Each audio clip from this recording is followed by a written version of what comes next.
So my talk is about, well, not too surprisingly, is about Kanban. And the title of this talk is Bad Kanban is Good Kanban. Um, and it is. I honestly believe that bad Kanban is good Kanban, and still it's a bit of a strange statement, I would say. And I hope I tricked a lot of you into this talk because of this weird, strange statement.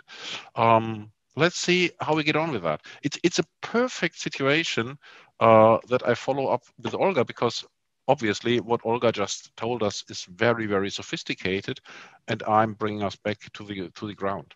Well, how am I supposed to deliver this statement? Basically, I will start with a confession. My confession is I'm a consultant, which means don't trust me. Whatever I tell you is kind of biased. It may be wrong. I may have a hidden agenda. But, well, I try to convince you that this time I'm honest. I've been doing Kanban for more or less 10 years as my main profession, I would say. And the first thing I want to tell you, you are not as bad as you might think you are. So why are you here? You are here obviously because this talk tricked you in. And what I can tell you is you are a survivor. So you've made it until today, which is not true for a lot of companies. So many, many companies go bust every year, which means you can't do as bad as you might think. That's a good start. So why are you here? Possibly because there is this whole thing, Agile, Kanban, whatever this is, what makes you think, okay, we should apply Kanban to become more agile, so our business will work out better, we will deliver faster and higher quality, all the things. You have read all the books, you have seen the videos, you have attended conferences, you have made training, participated in a training, and then you come back to reality. Kanban as a method started with a problem and it found a solution. And over the years, over the 10 years that I do Kanban as my main topic, more or less, Kanban has evolved massively, really massively.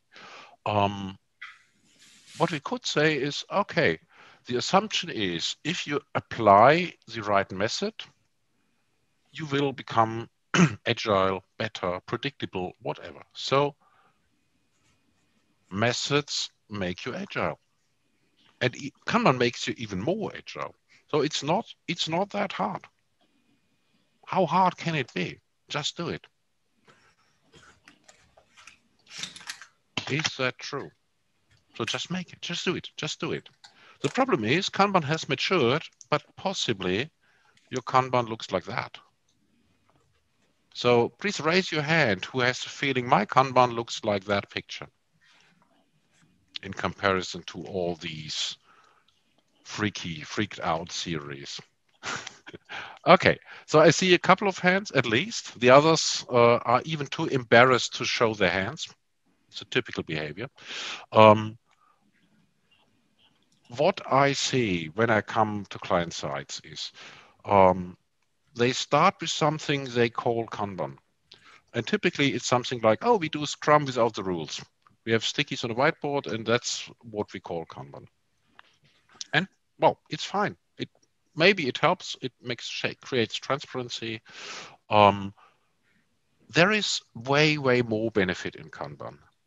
And those of you who have been educated in a training or read all the books may have the desire, okay, there is so much more to it. We can achieve it, we can do it, but we just can't make it within my organization. My organization isn't willing to apply it, or we really fail with all the attempts.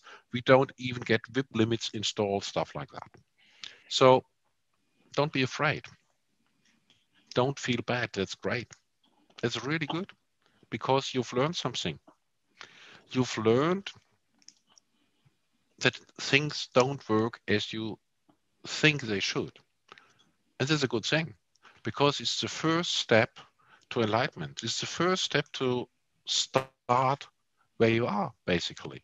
So methods don't make you agile. It's the mindset that makes you agile. Embrace your situation.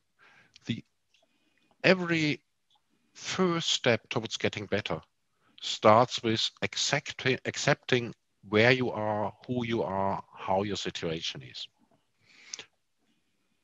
I love this guy. For ages, I had the deep desire to bring Bob Ross somewhere into one of my talks, and this is the opportunity. So we don't make mistakes, just happy little accidents.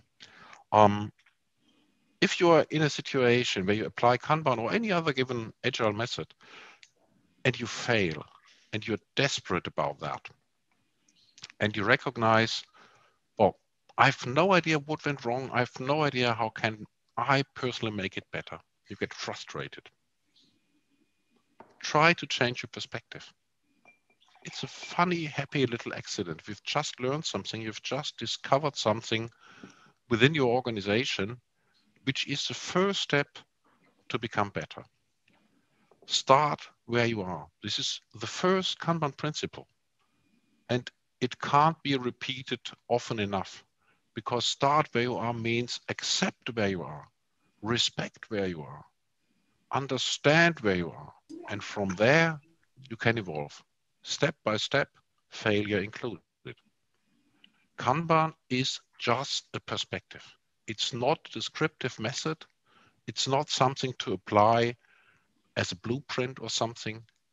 And it has its own pace. The pace comes from your organization. It doesn't help if you are the one person in the company who understands what's needed and tries to push the organization forward towards Kanban. You can believe me, I have done that. Ask anyone at Linovate. I've really tried to speed up the Kanban at Linovate and I've failed badly. Still, we have Kanban today at Linovate in many, many different flavors, in different levels of maturity. And sometimes it's not even called Kanban. And that's not bad. That's totally fine. It's just a perspective. Kanban is a perspective that helps you to understand how your organization works. It's not about perfection. It's about finding the right and appropriate level of complexity, of abstraction, of Kanban, of depth of Kanban for your organization. Ages ago, I created this model. It's a very, very simplified model of maturity. And I created it for my own purposes, to understand how agile maturity might work and might be perceived. And what I did is basically that, okay, there are, in my personal opinion, there are 4 levels of agile maturity. And I've put in personas into there because this model is kind of universally applicable. So it doesn't matter which methods you're using. It doesn't matter if it's the person, if it's the team, if it's the department, or if it's the organization. So the first level is always, we are not agile. We are doing waterfall or whatever we do.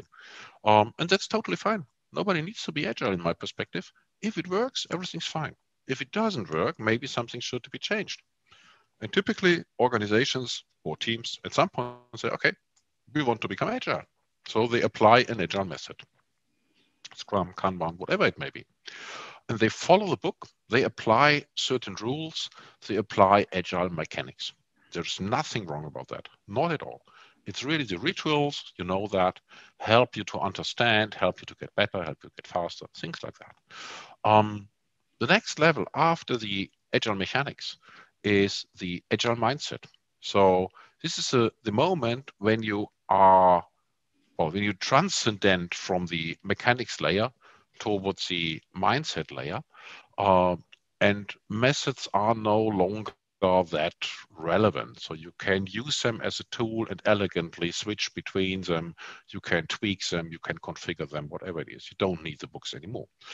The problem with this is that following the Dunning-Kruger effect, a lot of people, organizations, or teams believe they do have the agile mindsets, they don't have to follow the printed out basic rules or methods, but they aren't. So it's a tricky bit to step from step 1 to step 3, to come from persona 2 to persona 3. And not everybody makes it. So judging from the organizations I've seen over the years, I would say roughly 80% of the organizations get stuck between 2 and 3 to some degree. Assumed you make it to persona 3, then you're eager for persona 4, which means what's persona 4? Persona 4 is business agility. And the question is, what the hell is business agility? The term was unheard of until roughly 2014, 2015. Then it became a big hype, and now everybody is promoting business agility, and everybody says, okay, I will make you business agile. What is that? In my opinion, the best example, the example that I always use to explain business agility is very close to what I call fit for purpose. Possibly everybody of you has watched the movie Matrix Part 1. Possibly as it gets shown on TV numerous times, everybody has watched it at least 2 or 3 times. And there is one scene, the scene in the hall where Neo first sees the Matrix. So he gets attacked by these agents, they shoot at him, and he all of a sudden is seeing the green flicker of the Matrix, and he's very cool and very smoothly picking the bullets out of the air and throws them on the floor. So he's totally fit for purpose at this point. And this is what business agility is all about. There is absolutely nothing that can make your organization worry. You are able to react to any challenge that you might face. That's business agility. Guess what? How many people see the Matrix? How many organizations do see the Matrix? How many organizations achieve this level of business agility? I would say it's a fraction. It's maybe 2%, 3%, something like that. But going back to the motivation, every single organization that starts applying agile wants business agility. That's the reason why they start implementing agile. That's the real desire. We want to be safe. We want to get rid of all the challenges, of all the stress. We want to deliver. We want to adapt. It should be really, really easy. And then they end up paying a safe consultant to implement a framework. That doesn't help. So coming back to you and your embarrassing level of Kanban that you might have in your organization, there is nothing, absolutely nothing wrong about that. You have a starting point. You are better than most organizations are. So the only thing that you possibly missed is the speed of change. What to change, how fast to change, how to take the people along with you, to integrate them along with you. Maybe you have misjudged on the ability of the management to embrace the change. So what I would ask you to do is, well, another classical claim from Agile, start with why. Start with why. Why do our organization, our team, or me as a person, why do we want to become agile? So what's the goal? What's the purpose? What do we want to achieve? And if you know where are we, what do we want to change? Why are we wanting to change? What's our purpose? Only then you can give direction. So discuss the purpose with your organization, discuss the purpose with the people. And this is, I can absolutely promise you, the start of an interesting journey. Be aware that the whole purpose thing is a bit strange and a bit foreign to a lot of people, and they are not too comfortable at first to discuss it. So if you are able to connect the purpose, the vision, the mission of the company with the agile movement that you try to implement, then you're going to get on. So you can ask, are we fit for purpose? Is our organization fit for purpose? Focus on the outcomes. Don't focus on the rituals. Don't focus on the methods. Focus on the outcomes. Don't care for maturity levels in Kanban systems or for any implementations of any processes. Focus on the outcomes and try to get better bit by bit. Understand first, change later. So this is what Kanban is all about. Don't focus on efficiency. Foster learning. This is what Kanban is all about. Kanban is about managing flow. Kanban is about embracing change. Kanban is about understand your situation to be able to make it better in a very conscious, in a very, I would say, dedicated way to bring you forward. So foster conversations wherever you can. Value people, give randomness a chance, and accept that you live in a complex world. Every organization is an organism, and the fact that you made it as far as you did, that you have a Kanban implementation, it may be as limited as it is a huge step forward. And you can build on that, get traction, get forward bit by bit by bit. And it's a marathon. It's not a sprint. We are not doing Scrum. We are not doing sprints here. We are doing a marathon. Don't care what the others say. It's your organization. It's your team. It's your company. Try to understand your situation. Try to get forward. Learn bit by bit. And you will be there. You will be a happy camper sooner or later. I promise you. Well, so that's what I had to say. Accept imperfection because perfection kills you. The need, the desire for perfection, the desire for following a method, this will kill you. It will kill your motivation. In the worst case, it will kill your organization.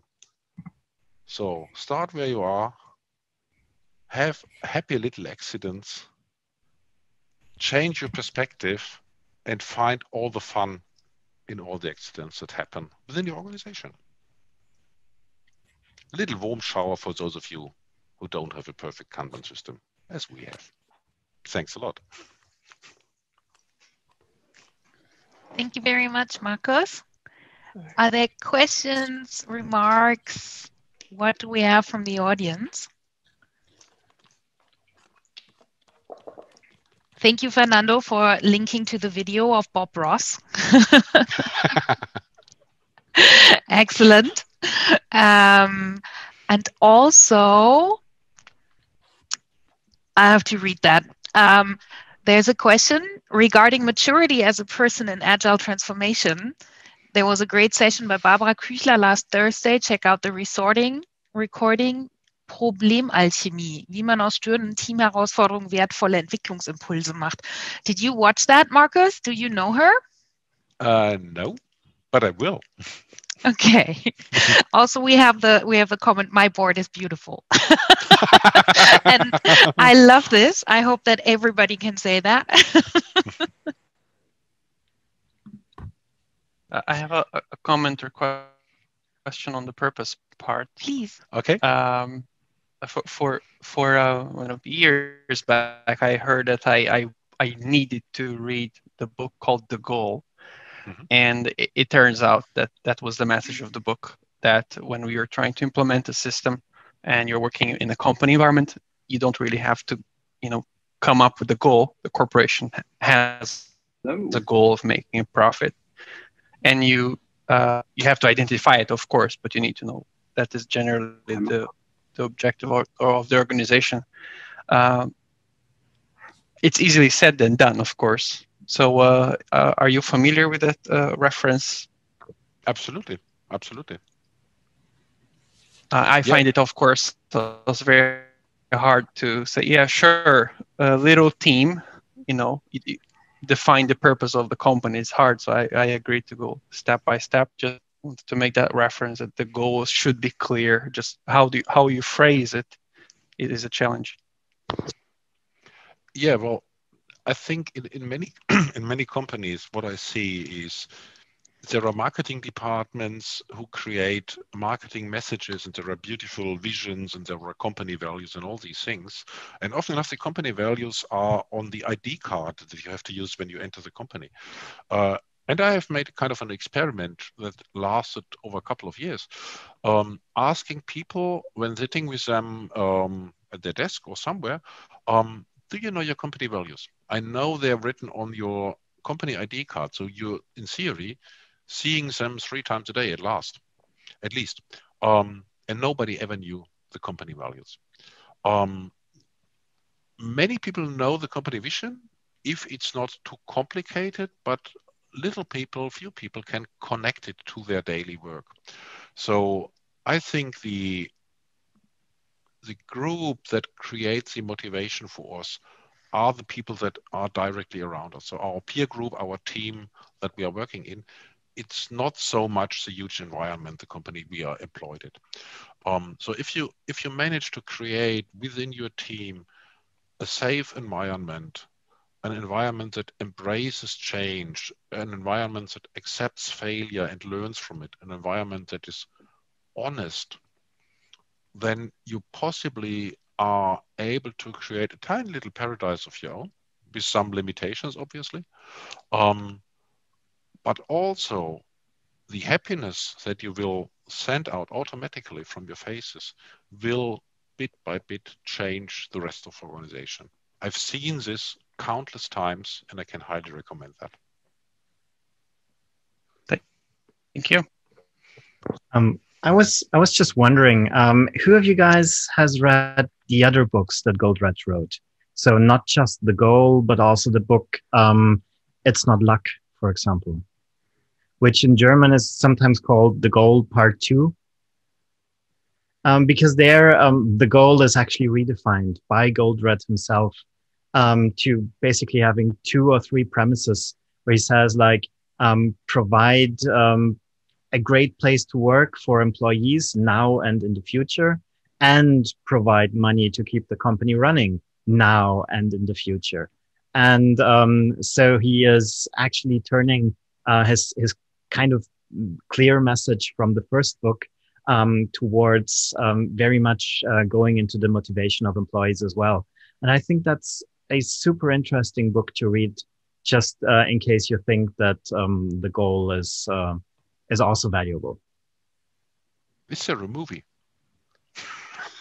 I'm afraid not, but there are audiobooks, loads and loads of audiobooks. Yeah, but I think that's an important message. So obviously, every company has to survive and has to earn money, but money doesn't create motivation with a lot of people. So it's not the core motivator. On the other hand, there is a whole generation of agile coaches that more or less are, well, typically it's more of the younger generation that focus on happy people. And this is not aligned with the purpose of the company. This, sooner or later, this will create conflicts. This works if you are a well-funded startup with billions of risk, venture capital somewhere in the backyard. But if you have to survive day by day, especially in a situation like the Corona one that we have here, you have really to accept, okay, a company has to earn some amount of money, and it's not about buying islands and yachts for the bosses. It's about fostering the business for all of us. And this is a conversation that you should be able to trigger within your organization. And I can guarantee you this will bring you forward as a company.